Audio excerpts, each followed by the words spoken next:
تو آج ہم تاریخ کے ایک ایسے کردار پر نظر ڈال رہے ہیں جو بہت ہی کم عمری میں ایک بڑے منظرنامے پر ابھرے، محمد بن قاسم۔ جی بالکل، 17 سال کی عمر میں سپہ سالاری، پھر برِ صغیر کی تاریخ میں ایک نیا باب، اور انجام بھی صرف 20 سال کی عمر میں۔ ہاں، بڑا ڈرامائی سفر ہے۔ تو آج ہم جو تاریخی بیانیے ہمارے پاس ہیں ان کی روشنی میں کوشش کریں گے کہ ان کی زندگی، خاص طور پر وہ سندھ مہم اور ان کے طرز حکومت کو سمجھیں۔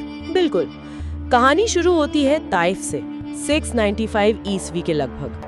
قریش قبیلہ، اور اہم بات یہ ہے کہ شروع سے ہی روایات بتاتی ہیں کہ ان میں غیر معمولی صلاحیتیں تھیں، ذہانت، بہادری، ایک پختہ کردار نظر آتا تھا۔ اچھا، تو یہ پس منظر اہم تھا کیونکہ اسی وجہ سے انہیں وہ بڑی ذمہ داری ملی؟ جی ہاں، بالکل، ان خصوصیات کی بنیاد پر ہی ان پر اعتماد کیا گیا۔ اور وہ ذمہ داری ایک واقعے کے بعد آئی نا، وہ دیبل کے قریب جو واقعہ پیش آیا؟ جی، وہ عرب تاجروں کے جہازوں والا قصہ۔ لوٹ مار ہوئی اور کچھ مسلمان عورتیں اور بچے بھی شامل تھے، قیدی بنا لیے گئے۔ اور جب ان کی فریاد دمشق پہنچی، خلیفہ ولید بن عبد الملک تک، تو انہوں نے فوراً کارروائی کا حکم دیا اور ذمہ داری دی عراق کے گورنر حجاج بن یوسف کو۔ صحیح، اور حجاج نے پھر یہ ذمہ داری محمد بن قاسم کو دی، جو ان کے قریبی رشتہ دار بھی تھے، چاچا یا سسر، روایتوں میں اختلاف ہے۔ ہاں، یہی بات، یہ فیصلہ 17 سال کے نوجوان کو اتنی بڑی مہم دینا یا حجاج کا محمد بن قاسم کی صلاحیتوں پر گہرے اعتماد کو ظاہر کرتا ہے۔ تو 712 عیسوی محمد بن قاسم تقریباً 6000 کی فوج لے کر سندھ پہنچے۔ پہلا بڑا ٹاکرا دیبل میں ہوا۔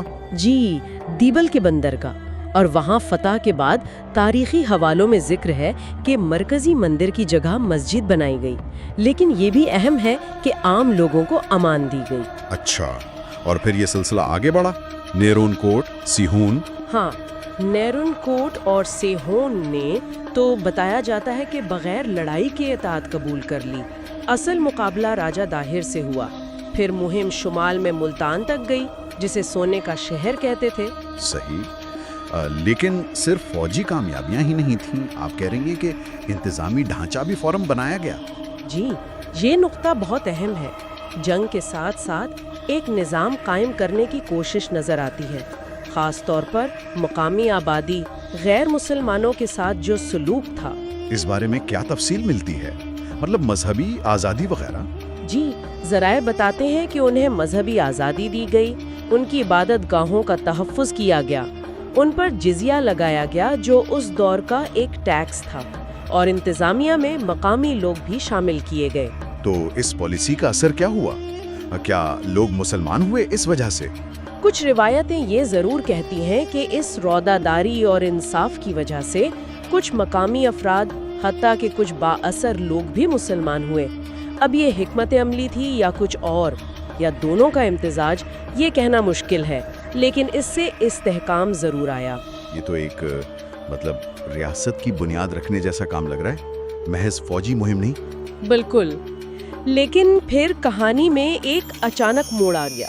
وہ دمشق والی تبدیلیاں؟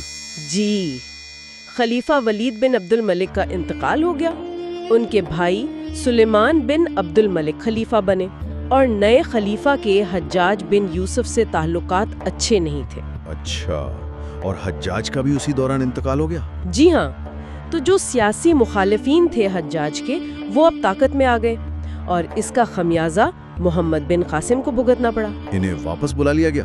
جی، سندھ کی گورنری سے معزول کر کے دمشق طلب کیا گیا، اور وہاں روایت کے مطابق انہیں قید کیا گیا اور پھر اذیتیں دے کر 20 سال کی عمر میں ان کی شہادت ہو گئی۔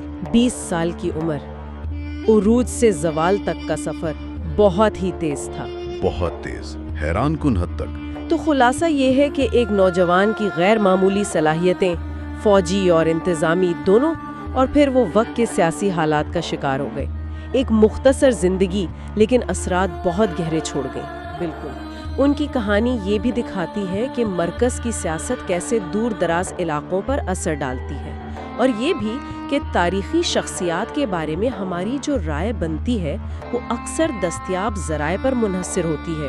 صحیح کہا۔ تو یہ سوال اہم ہے کہ ایک ہی شخصیت یا واقعے کو مختلف زاویوں سے کیسے دیکھا جا سکتا ہے اور کیسے پیش کیا جاتا ہے۔ جی، اور یہ سوچنے کی بات ہے کہ تاریخ کو سمجھنے میں ذرائع اور نقطۂ نظر کی اہمیت کیا ہے۔